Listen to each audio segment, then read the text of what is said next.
see pusa on El Torcalis, seal oli jube külm, pidin ostma, kuna all oli soe, üleval külm. Ja see asub kusagil Antequera lähedal Lõuna-Hispaanias. Ja see maastik seal on täiesti vapustav. Sa kujutad ette, kuidas eelajaloolised dinosaurused seal 70 miljonit aastat tagasi ringi marssasid, sest need kivimid ja kõik need kivimoodustused ja mäed seal on lihtsalt vapustavad. Ja seal all külakeses, linnakeses Antequeras läksin restorani ja tädi tuleb ja küsib mu käest, et mida ma soovin, on ju. Ja ma ütlen talle, et inglise keeles, et ma ei hakkaks siin kokutama hispaania keeles, et ma telliksin inglise keeles. Ja tema ütleb mulle valju häälega, et si tu quieres pedir algunas cosas para comer, tu pides en español.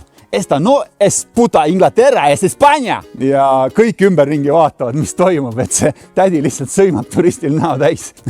Ja ma olin hetkeks nagu rabatud, siis kogusin ennast ja ütlesin talle oma keskpärases, üle keskmise hispaania keeles, et olgu rahulikult. Ma võtan siis ühe päevaprae, supi ja mis teil salati sees on ja tooge ka siis palun saia ja oliiviõli.